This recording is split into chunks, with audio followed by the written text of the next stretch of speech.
Hello and welcome to Burning Matters with Showunmi. This is a program that is designed to provide solutions to most of the contemporary problems we're confronted with as a nation in Nigeria.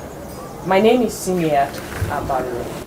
All right, Showunmi, thank you for having you on the program. Thank you for inviting me. All right, the first foremost questions I would like to address is what kind of strategies and solutions would you be preferring if you were to be the president of Nigeria with the current situation of kidnapping and killings in the country? That's a very tough question. In the sense that sometimes for you to be able to stop the citizens from doing things of that nature, you first of all need to have a lot of citizens that are going to be your partner in the effort to prevent their country from being destroyed.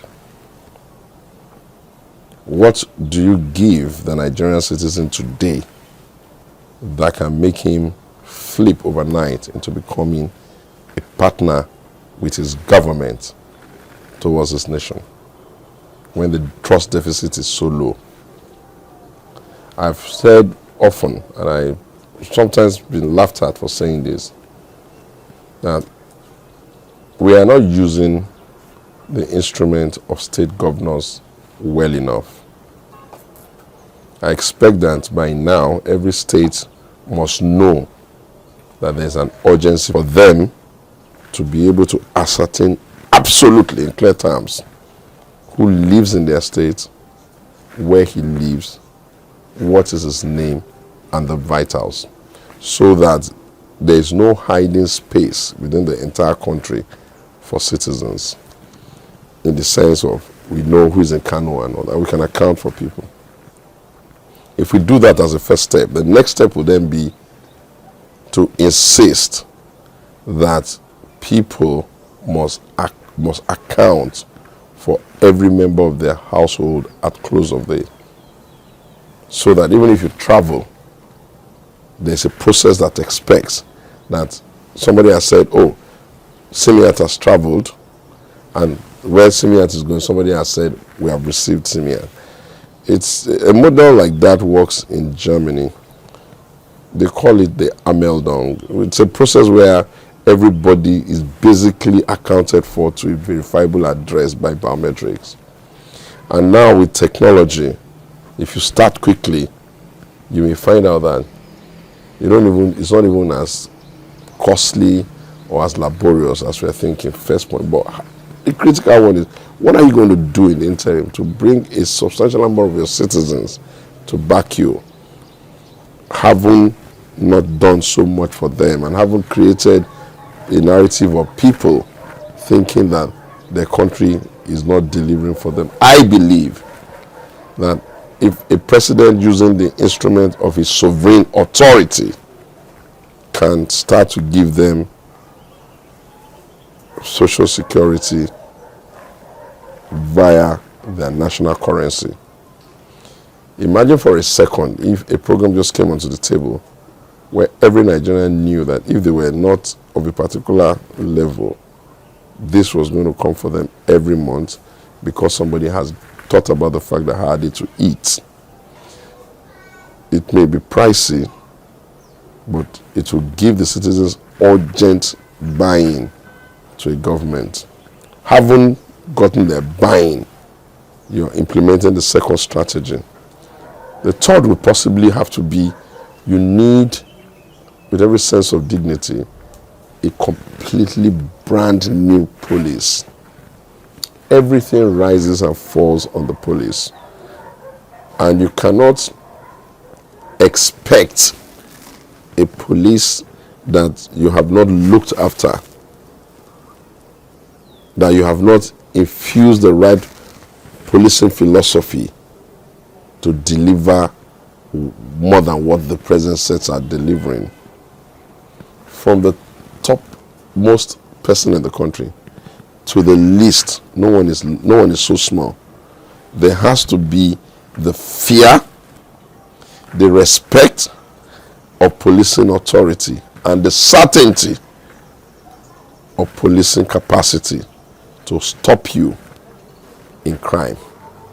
It covers corruption. It covers arms handling. It covers everything. When you have a policing system that is so damaged, where every Tom, Dick, and Harry, even the smallest little cab driver, can influence him from doing his duty right down to the biggest echelon, and you have to create pseudo-military police structures to hem in people, you will not be able to keep in security. The other area is this. In the long run, the world has moved. Government is no longer able to really give people jobs. That's why that social security has to come in. A nation must constantly, massively be at a state of re-imaging, remarketing, reorientation of its own country in a manner that it gives its citizens the faith in their flag. If we began to drill down some of the actionable steps that will go under each of these things that I'm talking about, you will see truly that you will have a country that everybody can be happy with.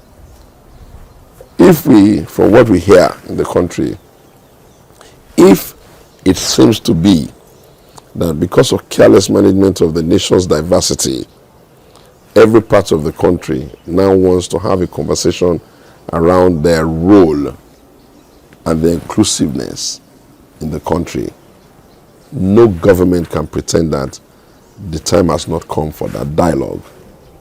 What I have struggled with is, how do we get the people to really say those things we need them to say about their country, so that we can collate precisely what they are saying they desire and how they desire it.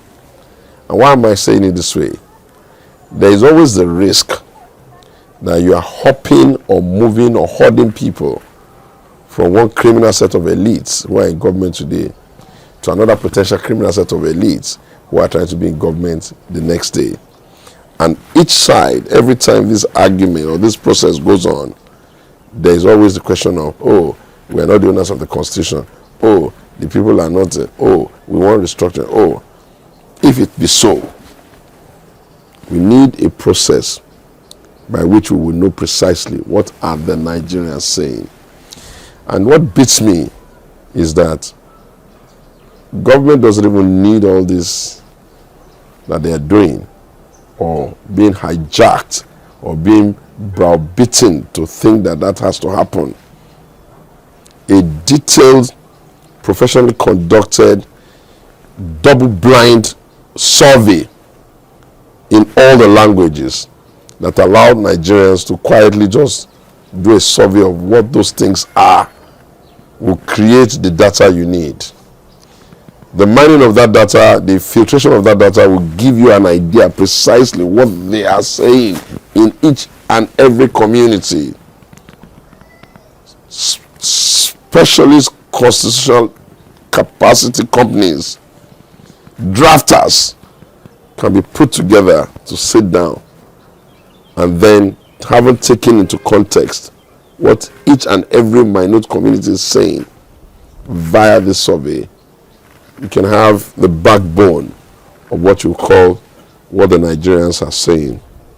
Then you can then use all your existing or political arrangements to show people.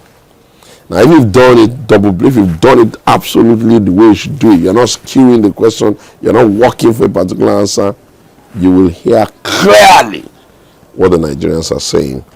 Now, if you give them what they are saying, and what they have said, it reflects in what you are doing, you will have that referendum without the noise. I fear that as things stand now, we are in need of a major reset. And what flabbergasts me is that the men who are leading now are a group of people who ordinarily should have been inspired by the likes of Obafemi Awolowo, the Tafawa Balewas, the Azikiwes, and such men. if this is the outcome of such inspiration, where are we going to find the people that will inspire the next generation of people who will stand on better ideals? Because remember, people copy their leaders. So it's the reason why I do some of these things and why I never shy away from providing answers to burning issues. And thank you for inviting me once again.